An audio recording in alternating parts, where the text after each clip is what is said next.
Okay, so I've had some questions about exercise 13.27 from the last homework assignment, chapter 13 homework assignment. Basically, this is a randomized block design.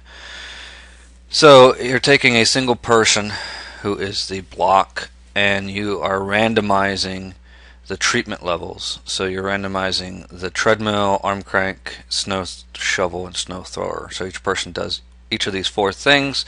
They do them in a different order, and then are we taking their heart rate afterwards? So heart rate per minute, beats per minute. So this data file, it says, is named Snow, and it's on the premium online websites. I've put it out there on Blackboard for you, usually under the title of data files, under the appropriate chapter or week number. And so if I go and find that data file,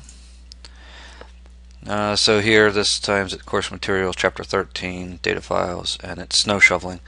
So I'm going to right click, save link as, and I'm going to save it to the desktop, and it'll be snow shoveling 1 because I had already saved it apparently several days ago. And click save, and then I'm going to open it. Now the way this data is set up, it's good to use Excel, not Minitab. Minitab takes the block assignments in a different format. So I'm going to use Excel. I'm going to select everything, Control A, copy everything, Control C, go over to Excel, into a new blank workbook, and hit Control V.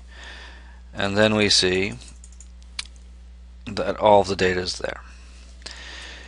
Now we're going to do a randomized block design. To do this, I go to the Data tab, Data Analysis, and then I'm going to do a two-factor without replication, and then click OK.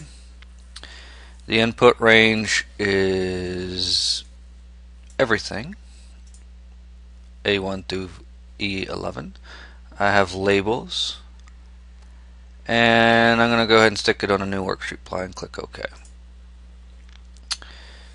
So when I do that, the output comes out where I have, let's go this way.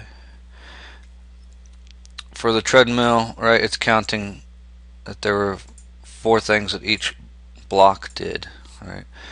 So the rows are my blocks, and the columns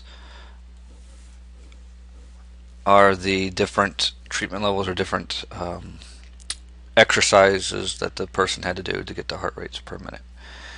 And then we get the associated ANOVA table down here, which if we make it bigger, so here's the associated ANOVA table. The p-value we're interested in is the one for the columns for the treatments. We're not interested in the one for the blocks. So this is a really small number, 1.7 e to the negative 0.07, so move the decimal over 7 places to the left, and it gives us a very small p-value, meaning that heart rates do differ based on the type of exercise that we do. So I think that's good enough for this exercise.